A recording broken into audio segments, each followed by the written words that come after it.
Hi hello good morning. तो इस video में हम डिस्कस करने वाले हैं अपना एमसीक्यू के सिनेरियो का जो सीरीज है उसका क्वेश्चन नंबर टू क्या कहता है। मिस्टर सूरज जिनका एज है 48 ईयर्स, एज 48 है। Furnish the following particulars for previous year 25-26 के पर्टिकुलर्स आपको दे रखा है। किसके पर्टिकुलर्स है ये?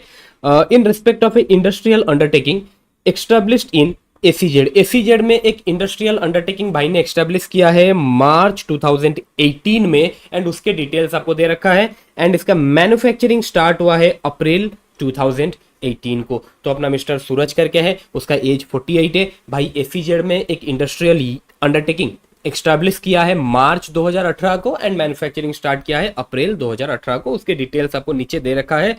सर एसीजेड, एसीजेड मतलब सर मेरे को एक ही सेक्शन याद आता है, दैट इज योर 10 डबल ए। तो ऑब्वियस सी बात है ये जो क्वेश्चन है ये 10 डबल ए के ऊपर क्वेश्चन है सर, इतना तो पता चल गया। चलो आगे देखते हैं।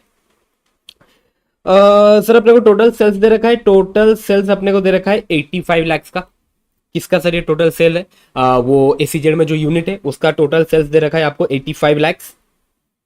Export sales, proceeds received in India in convertible foreign exchange by 30th September 2026, that is 45 lakh. बिल्कुल सर, जब सेक्शन 10 डबल ए में हम एक्सपोर्ट सेल्स कैलकुलेट करते हैं, while calculating this export sales, sir अपने को वही सेल प्रोसीड लेना रहता है जो इंडिया में रिसीव हो गया है in convertible foreign exchange up to 30th September 2026 for our previous year 25-26। तो बराबर है सर, अपने को सिर्फ वही सेल लेना रहता है। नेक्स्ट आ गया अपना डोमेस्टिक सेल्स, अपने को दे रखा है 40 लाख का। प्रॉफिट फ्रॉम एबव अंडरटेकिंग, ये जो अंडरटेकिंग है ये अंडरटेकिंग से प्रॉफिट आ रखा है आपको 20 लाख का। ठीक है। अब ये जो एक्सपोर्ट सेल्स है ना, export sales for financial year 25-26, ये जो एक्सपोर्ट सेल्स का फिगर आपको दे रखा है इसमें इंक्लूड हो रखा है आपका freight and insurance of 5 lakhs। This export sales includes freight and insurance of 5 lakhs for delivery of goods outside India. Export sale हो रहा था जब हम गुड्स डिलीवर कर रहे थे आउटसाइड इंडिया, तो इसमें अपना एक फ्रेट एंड इंश्योरेंस का खर्चा होकर चला था 5 लाख का। ओके। अब अगर आप लोगों को याद हो, while calculation of deduction under section 10 double A, total sales and export sales में तीन चीजें अपने को इंक्लूड नहीं करना। सबसे पहला telecommunication charges, freight insurance charges related to delivery of goods outside India, sir इसको इंक्लूड नहीं करना होता। दूसरा, अगर आपका कोई खर्चा हो रखा है for providing technical services outside India, उसमें अगर आपका कोई खर्चा हो रखा है सर उसको इंक्लूड नहीं करेंगे। Third, profit from sale of input entitlement licence, cash compensatory support, ये सब जो आपको गवर्नमेंट की तरफ से मिल रखा है इनको भी आपको export sales and total sales में इंक्लूड नहीं करना होता। कंसिडरिंग दैट सर ये 5 लाख को भी हमें total sales and export sales में इंक्लूड नहीं करना, बट वो इंक्लूड हो रखा है। तो अगर इंक्लूड हो रखा है तो क्या मुझे to calculate total sales and export sales for the purpose of section 10 double A, मुझे ये 5 लाख रुपया total sales and export sales से माइनस करना पड़ेगा? सर बिल्कुल माइनस करना पड़ेगा। चलो ठीक है।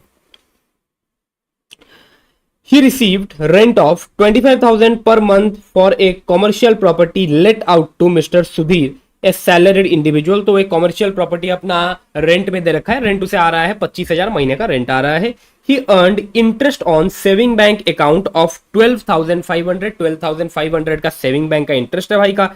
Interest on post office saving account 5,500 during previous year 25-26। अब ये केस को कंसिडर करते हुए अपने को ये 4 क्वेश्चंस का आंसर देना है। ये 4 क्वेश्चंस है भाई। सबसे पहला पूछ रहा है compute the amount of export turnover, that is your export sales, and total turnover, that is your total sales, for the purpose of computing deduction under section 10 double A for assessment year 26-27। 10 double A के deduction के calculation के लिए हम क्या export turnover and total turnover लेने वाले हैं वो अपने को कैलकुलेट करना है। सर अपना जो एक्सपोर्ट टर्नओवर होगा ना, जो अपना एक्सपोर्ट सेल्स होगा ना सर, वो तो अपने को दे रखा है sir export sales 45 lakh, but उसमें से मुझे ये 5 लाख लेस करना पड़ेगा because this 5 lakhs has been included in this export sales and this 5 lakhs is your payment of freight and insurance relating to delivery of goods outside India. तो sir इसको मुझे minus करना है, तो मेरा एक्सपोर्ट टर्नओवर बन जाएगा sir 40 lakh. And same मुझे सर टोटल टर्नओवर से भी ये 5 lakhs को रिड्यूस करना है, मेरा टोटल टर्नओवर हो जाएगा 80 lakhs। तो this is my export turnover and this is my total turnover. So मेरा करेक्ट आंसर होने वाला है पॉइंट बी। चलो डन सर, ये हो गया। नेक्स्ट क्वेश्चन पे चलते हैं। Compute the amount of deduction available to Mr Suraj under section 10AA for assessment year 26-27 if he has shifted out of default tax regime under section 115 BSC। Obvious सी बात है sir, 10AA का अगर भाई को डिडक्शन लेना है, इन दैट केस उसे ओल्ड रिजीम को छोड़ के, सॉरी न्यू रिजीम को छोड़ के ओल्ड रिजीम में आना पड़ेगा। ठीक है, तो वो बोल ही रहा है कि भाई ने शिफ्ट आउट कर रखा है फ्रॉम डिफॉल्ट टैक्स रिजीम, वो न्यू टैक्स रिजीम से बाहर निकल गया, न्यू टैक्स रिजीम से बाहर निकल गया तो किधर आ गया, ओल्ड टैक्स रिजीम में आ गया। तो अब वो 10AA का डिडक्शन ले सकता है। तो अब देखते हैं भाई अपना 10AA का डिडक्शन कितना ले सकता है।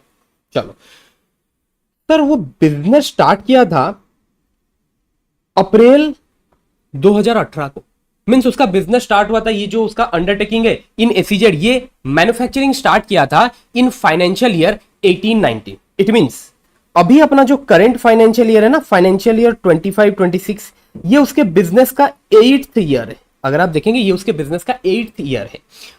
हिसाब कर लेते हैं एक बार सर। 18-19, 19-20, 20-21, 21-22, 22-23, 23-24, 24-25, 25-26। सो 25-26 उसका 8th ईयर आ रहा है। सर अगर वो अपने बिजनेस के 8th ईयर में है अंडर सेक्शन 10AA, उसे सर कितना डिडक्शन मिलेगा? अपने एक्सपोर्ट प्रॉफिट का 50% डिडक्शन मिलेगा। भाई ये ध्यान रखना। चलो सर 50% उसे डिडक्शन मिलने वाला है अपने एक्सपोर्ट प्रॉफिट का। लेकिन एक सेकंड सर, उसके लिए हमें एक बार एक्सपोर्ट प्रॉफिट भी तो कैलकुलेट करना पड़ेगा। हाँ भाई चलो एक बार एक्सपोर्ट प्रॉफिट कैलकुलेट कर लेते हैं। सर एक्सपोर्ट प्रॉफिट कैसे कैलकुलेट करेंगे? सर उसके लिए अपने को सबसे पहले चाहिए अंडरटेकिंग का प्रॉफिट। क्या सर अपने को अंडरटेकिंग का प्रॉफिट दे रखा है? बिल्कुल दे रखा है। अंडरटेकिंग का प्रॉफिट आपको दे रखा है 20 लाख। ले लो भाई इसको 20 लाख। अब इसको अपने मल्टीप्लाई करेंगे विथ एक्सपोर्ट टर्नओवर। सर ऊपर हमने एक्सपोर्ट टर्नओवर निकाल लिया है 40 लाख। इसको डिवाइड करेंगे with total turnover. Sir total turnover भी ऊपर हमने निकाल लिया था 80 लाख। अब इसका सर 50% अपने को निकालना है। सर इसका 50% बैठता है 5 लाख। तो फिर भाई को 10AA में डिडक्शन कितना मिलने वाला है? 5 लाख रुपीज का डिडक्शन मिलने वाला है। I hope it is clear. Okay ठीक है, चलो next. assume for the purpose of this question only Mr. Suraj established the SEZ unit and began manufacturing on April 2021। तो अब वो बोल रहा है आप ये एज्यूम कीजिए, ये जो अपना सूरज भाई है ना, सूरज भाई अपना मैन्युफैक्चरिंग स्टार्ट किया था अप्रैल 2021 में। एक्चुअल में क्वेश्चन में क्या दे रखा है? April 2018। But for this question, for this question number 3 आपको एज्यूम करना है सूरज भाई अपना एसीजेड यूनिट का एसीजेड यूनिट में मैन्युफैक्चरिंग स्टार्ट किया था फ्रॉम अप्रैल 2021। ठीक है। Compute the amount of deduction available under section 10AA for assessment year 26-27 if he has shifted out of default tax regime. Obvious सी बात है, उसे न्यू टैक्स रिजीम से शिफ्ट आउट करना पड़ेगा, ओल्ड टैक्स रिजीम में जाना पड़ेगा अगर 10AA का डिडक्शन लेना है। ठीक है सर। ओके सर, ये तो फिर बड़ा सिंपल है सर। इट मीन्स वो मैन्युफैक्चरिंग स्टार्ट किया है 21-22 में, तो सर वहां से अपने देखते हैं ना एक बार 21-22, 22-23, 23-24, 24-25, 25-26। सो जो अपना सर प्रीवियस ईयर है ना, प्रीवियस ईयर 25-26, ये उसके बिजनेस का 5th ईयर है। तो अगर ये उसके बिजनेस का 5th ईयर है sir, up to 5th year उसका 100% एक्सपोर्ट प्रॉफिट एग्जेम्प्ट होने वाला है। From 1st year to 5th year 100% export profit is exempt. From 6th year to 10th year 50% export profit is exempt. And from 11th year to 15th year 50% of export profit or amount transferred to SEZ reserve whichever is less that is exempt। बराबर। सो इन that case अगर ये उसके business का 5th year है, from that point of view sir उसका 100% export profit exempt हो जाना चाहिए। बराबर। इन दैट केस सर ये 10 lakhs will be the correct answer. 10 lakhs जो आपका एक्सपोर्ट प्रॉफिट आएगा as per this above calculation, 10 lakhs जो आपका एक्सपोर्ट प्रॉफिट आएगा 100% of your export profit 10 lakhs will be exempt. बराबर। हाँ, तो ये एग्जाम में मत करना भाई, क्योंकि अगर किए तो गलत हो जाएगा। Why sir? क्योंकि भाई अगर आप लोगों को याद हो, जो कि मुझे मालूम है याद नहीं होगा, एक बार देख लेना भाई, इस सेक्शन में एक कंडीशन था दैट अगर तुम्हें 10AA का डिडक्शन लेना है ना भाई, तुम्हारे बिजनेस का मैन्युफैक्चरिंग स्टार्ट हो जाना चाहिए अप टू 31 मार्च 2021। ये आपका लास्ट डेट है। इस डेट तक या फिर इससे पहले, इस डेट तक आपके बिजनेस का, आपके एसीजेड यूनिट का मैन्युफैक्चरिंग स्टार्ट हो जाना चाहिए। बट यहां पर उसका मैन्युफैक्चरिंग स्टार्ट हुआ है अप्रैल 2021 में, which is beyond this date. In that case वो 10AA के डिडक्शन के लिए एलिजिबल ही नहीं होता। इन दैट केस सर जो डिडक्शन अवेलेबल है उसके लिए दैट इज नील, नहीं मिलेगा deduction. I hope it is clear. चलिए नेक्स्ट क्वेश्चन। सर अब उसका टोटल इनकम कैलकुलेट करने वाला है। सर टोटल इनकम कैलकुलेट करेंगे। अच्छा सर अगर टोटल इनकम अपने को कैलकुलेट करना है ना, इधर कर लेते हैं। सर अपना प्रॉफिट तो है 20 लाख का, ओके।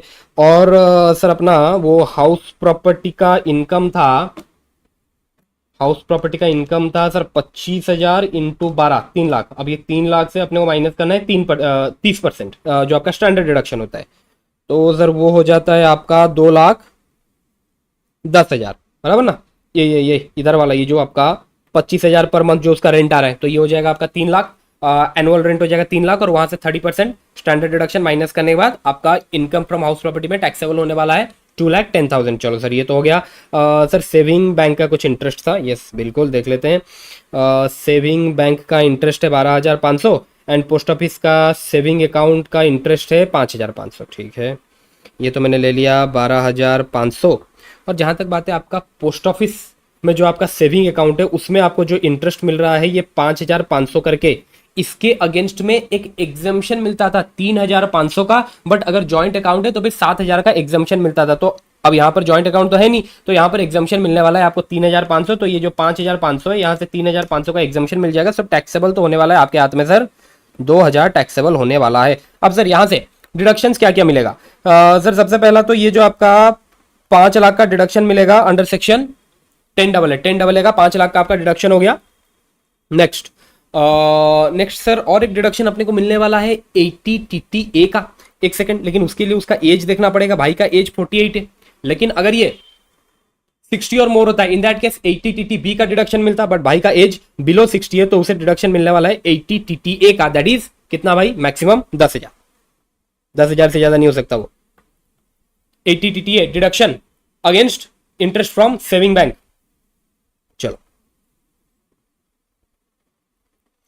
ओके, सो अब ये डिडक्शंस को लेस करने के बाद 20 लाख हो गया, ये हो गया आपका 2,10,000 प्लस 12,500 प्लस 2,000। अब यहां से अपने लेस कर देंगे 5 लाख और ये आपका 10,000, तो ये आ जा रहा है आपका 17,14,500। तो सर बन रहा है ऑप्शन सी आपका। ओके चलो एक बार अपने चेक कर लेते हैं भाई क्या है। BDDC, BDDC बराबर। ओके, तो इसी के साथ अपना केस सिनेरियो 2 कंप्लीट हुआ। नेक्स्ट वीडियो केस सिनेरियो 3 के ऊपर। चलिए थैंक यू।